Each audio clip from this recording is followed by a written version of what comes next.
Ang unang pagbasa gihisgutan dinhi ni Propeta Oseas ang awhag sa Ginoo nga ang tao nga mibiya kaniya, ang Israel, kinahanglan nga mubalik nga mahinulsulon.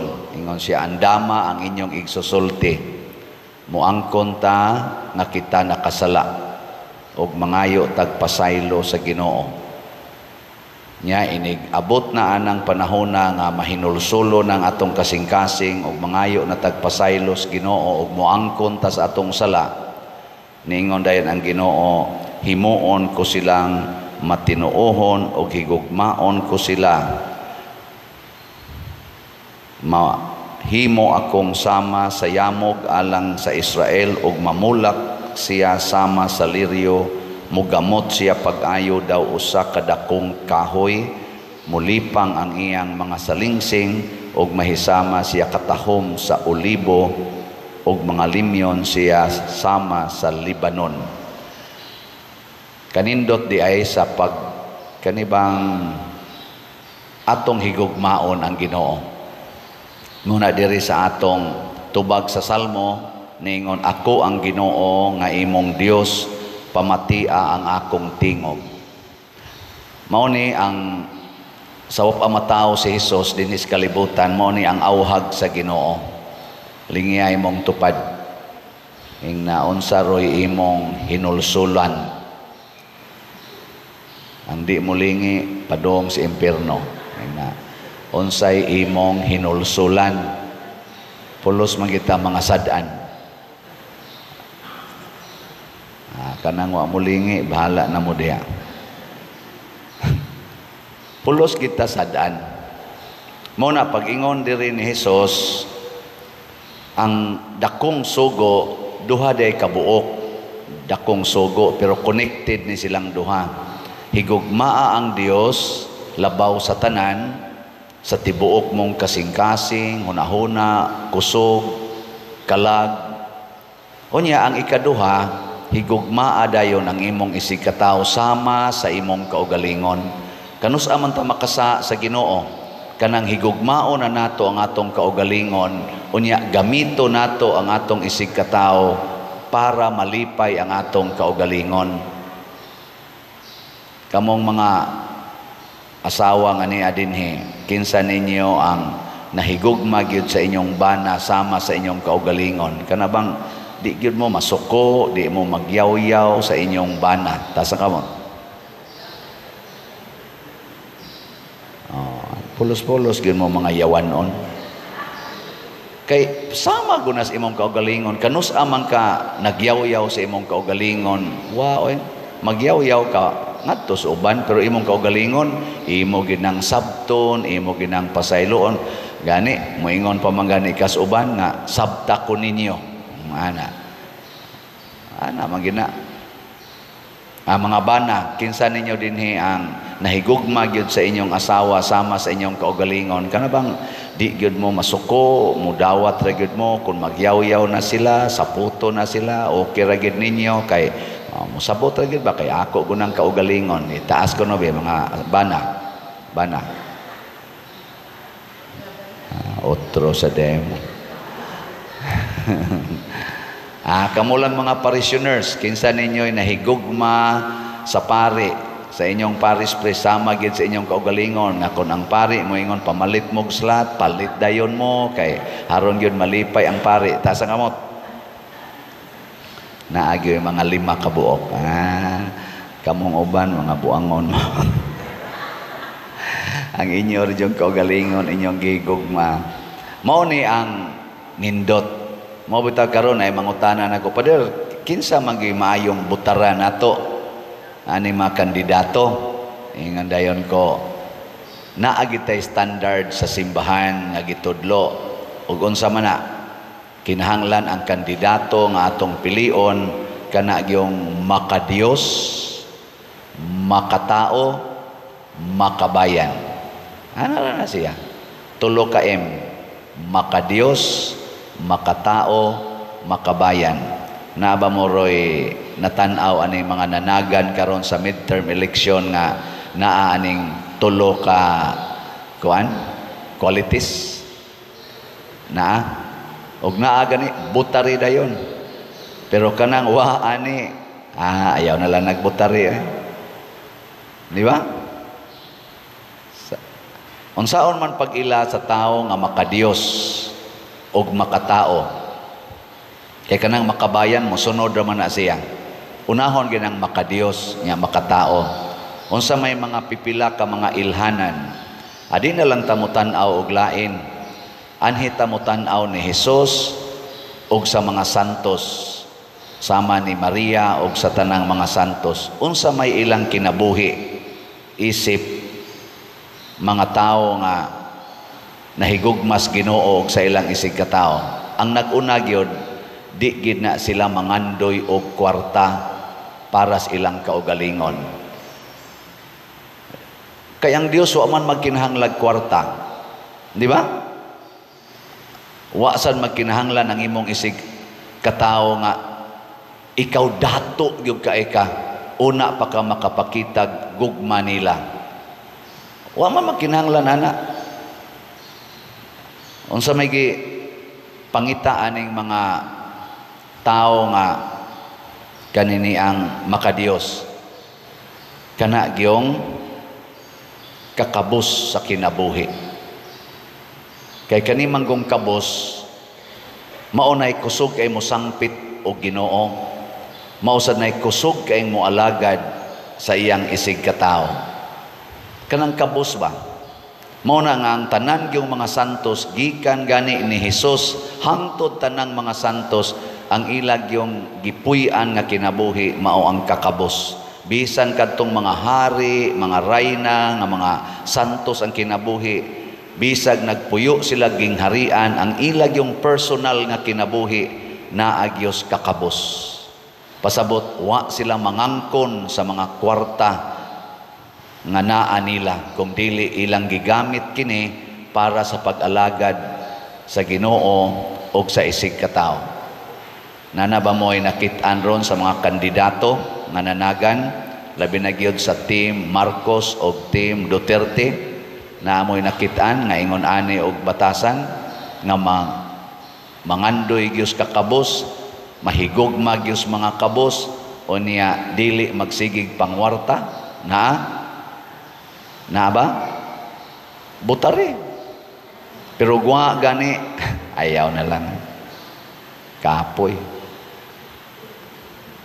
Kanang mga kandidato nga magsigig pangwarta, kanang mga leaders nga magsigig pangwarta, madinhi man sa simbahan or diha mas gobyerno, makaguba nag bayan or community. Dili na sad sila makabayan. Ikaduha, ang tao nga duol kay Ginoo andam kaayong muantos.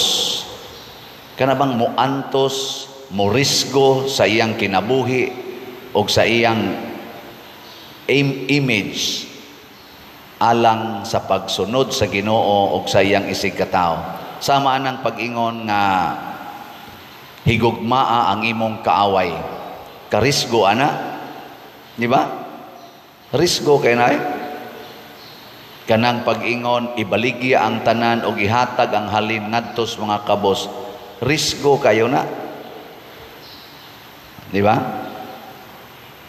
Ilingay mong tupad. Ing naandam kang morisgo para nako. Ing na morisgo ka para nako.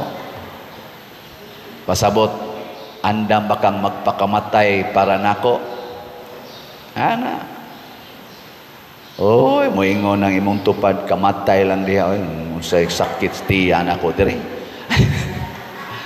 Ay, mga asawa gani, di man gani na morisgos para sa ilang bana nga, pertigin nilang gaus-gaus ana, mga bana otro sana di asa na morisgo kining pare, ha, samot. Samot na mo. Pero kanindot unta og naatay mga leaders. Para nang inyong bata magsagit-sagit. Muantos gyud mo ba nga muda nga tos gawas nya adto nyo ibutang kay haron dili madisturbo ang inyong tupad. Ganiha pa man po nakabati anang sigisagit, wag dadas gawas. Palihog ko na bidadas gawas. Kay nahigog man kas imong tupad. Dili madisturbo ang iyang kuas Ginoo. Dadasa ngadto. Kuan ng inyong anak. Palihog lang. Mao nay ato din hinghangyo. Very good. Pero dili na pag kuan ato lang ibutang ba sa saktong lugar kay nahigog mamantas atong tupad nya unsaon niya pagsimbas Ginoo maigking na siya sige naglihok-lihok sige nagsagit-sagit imong anak. Maigking mo na ipagtabang niya ang ato sang pimag des gawas iya sa nang tagaag lingkuranan didto ana bay pimag diha ko na lang kamo na lang luwa tana dito tanawa di ba dinhi sa atong lugar bisan sa atong ginagmayng paagi ato ginang gitagaan og role aron nga mahigugma gitas Ginoo makafocus tas paghigugmas Ginoo panahos misa ug sa atong isig ka tawo nga nanimba mao sa netong buhaton ngadto silingan ayaw disturbuha ayaw lisod-lisura imong silingan be karon kono be sa kaning mga kandidato labi na sa Team Marcos o Team Duterte kinsa Manila ani nila ang murisgo gyud muantos gyud para sa katawhan para sa mga tao nga nanginahanglan na butari dayon o gwa gani ay nalagbutar usik-usik sa panahon. Ikatulo aon sa tuy una na kong gingon ilhanan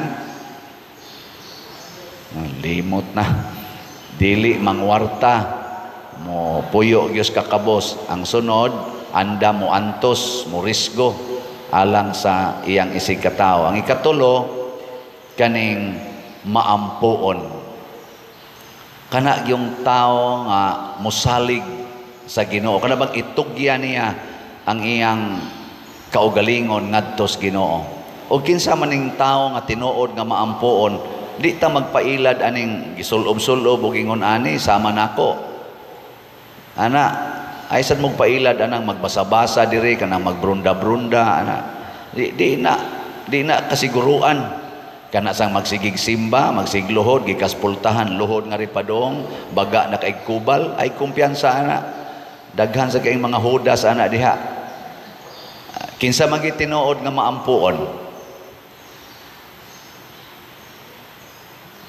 wa mo kibaw kanang tao nga magpasugo mo alagad sa iyang isig ka tawo unya dili manugo kay ang word ampo surrender mao bitan ang muhapa mo isas kamot ang kuan ana slavery servanthood kana bang mo serve kas Ginoo mo serve kas imong isig ka tawo mo alagad dili hinugo daghan man kay dinhi sama aning nagmisa hinugo man kay ni kana bang magpasugo kas Ginoo magpasugo kas imong isig ka tawo mao man gid na siya the best bikin sa dinhing mga kuana be asawaha nga wa gyud kasuway og di gyud manugo sa ilang bana taas ang kamot dili gyud mo tinuod nga maampuon mga bana kinsa dinhi ang magsigi ra gyud nya malipay gyud mo nga magsigig pasugo sa inyong asawa taas ang kamot otro sa mao ni atong i-check kay kining nang-apply nato ibutang nato sa context sa politika ba kaning atong eleksyon kay mao man ni atong giatubang aporting dakua nga kana ganing event sa atong nasod kani manggong mga servant sa atong nasod kani mga politicians apil naming mga pari gitawag mo gud ni sila mga public servants ang word nga servant importante kay na dili ni sila public officers na highlight man gud nato ang public authority or public officers na limtan ang public servant nga word mo nang nag-away-away na nirong ato mga leaders. Kay iniglingkod na nila ang ilang hunahuna public office nya i-connect dayon public officer nya kay officer man authority dili oy. The office in the church and in the government is an office of service. Mo nang dito sa atong simbahan na perform man na namo og sawa kuwangan man o dili, ang rumbo gyud sa simbahan to be a servant leader. Kana bang leader ka, pangulo ka nga nag-alagad sa imong panon, mao nay gibuhat ni Kristo, mao nay gibuhat sa mga balaan nga mga leader sa simbahan, sama sa mga apostoles, sama nila ni San Agustin, San Vicente Ferrer ug uban pa. Mga leaders na sila nga nag-alagad. Karon ni atay daghan dining bisita, ga-green ang ilang lawas. Kinsa may leader ninyo? LSF. Kaning LSF nga ato dining backbone gini sa atong parokya ni sila.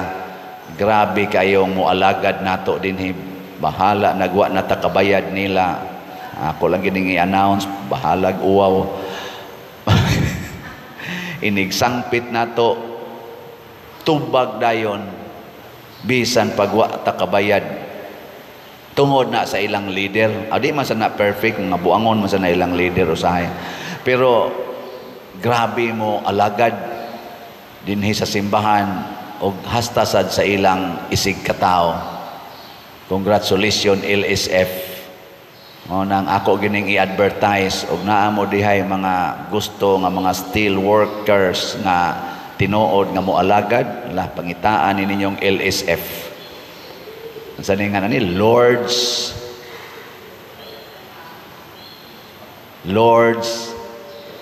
Steel Fabricators. Di ko mauwaw nga mo advertise ninyo. First time ning ni-advertise ko din kay impressed kay ko nilang Brad Henry o Sister Bibang sa ilang pagdaan ning ilang kuan og kamusad nga mga LSF. Pero naa sa mga buangon ninyo, pero kanang at least tungod kay ang inyong leader ang naa siyang unahuna mao ang pag-alaga dili lang dinhi sa simbahan kung dili sa inyong mga kliyente, inyong mga customers, madagyod ang mga members. So mo na mangita tag mga leaders nga kusog mo alagad kay maunay bungas pagampo. Ang tinuod nga taong maampuon maalagaron dili magsigig daog-daog sa iyang isig katawo nga suguon tag maayo pabayad og buhis, unya ang atong gibayad nga buhis kurakuton ra nila. Sila maoy nagdawat og millions, kitay nagsigig bayad og daily taxes. Luoy kaitaan ng mga leaders nga mga hangol kaayo og kwarta, hangol kay gahom og muragid sila maoy authority, siging papriso, siging panguntem anang ilang mga panggukod, anang mga tao nga maoras ay nagbayad og buhis, kauban sa nagbayad og buhis nga ilang gipangsud sad sa ilang bulsa. Lisod kay na inana, malusno gyud ang atong nasod. Unsa may epekto sa kinabuhi niining mga tao nga makadiyos, kani mga leaders nga makadiyos, makatao ug makabayan? Una, musikat gid na sila sa katilingban. Daghang mga tao magpangga nila. Pero diri sad sa pika side kay naa man ginang positive ug negative, dumta na sila sa mga leaders. Masasik, tanawa si Kristo. Thousands ang magsigig sunod niya, pero ang kadtong pinakapudyot nga mga high priests, mga leaders sa ilang katilingban sa una, naglagot niya og maogyoy ni himo og lakang aron dakpon og patyon si Jesus. Pero purting daghanang mga tao nga nagmahal ni Jesus hangtod karon. Mausad ang mga apostoles, gipangbitay sila tungod sa mga authority atong panahon nga naglagot nila, pero ang katawhan hangtod karon gadibusyon nila. Karon birthday ron ni former President Rodrigo Duterte. Ambot og ang mga tao sa Pilipinas, mga Filipinos dinhi og sa gawas mo celebrate baka sa iyang birthday. Ang sa inyong tanaw, unsa may impact sa kinabuhi ni former President Rodrigo Duterte sa iyang pila ka tuig nga pagdumala sa Davao City isip mayor og sa Pilipinas isip presidente for 6 years. Unsa may impact? Gihigugma ba siya sa kinabag-ang mga Filipinos? Kung gihigugma siya sa kinabag-an natong Filipinos, congratulations President Rodrigo Duterte. Makaingon gitang happy birthday nimo. Pero gidumtan ka sa kinabag-ang mga Filipinos, congratulations. Pagbag-o, pag hinulsol balik sa Ginoo. Gilotos ba si President Duterte sa mga leaders sa atong nasod o sa leader sa kalibutan? Gilotos ba siya? Tanawa lang. Kung gilutos siya o gidumtan siya, pasabot, tinuod gid siyang di tingali perfect, nagpractice atong giingon nga kinaiya sa makadiyos, makabayan, makatao. Dili perfect, pero at least na ay positive impact. Magpuyo sa kakabos, moantos og morisgo sa iyang isigkatao, og moalagad kanunay dili magpaalagad.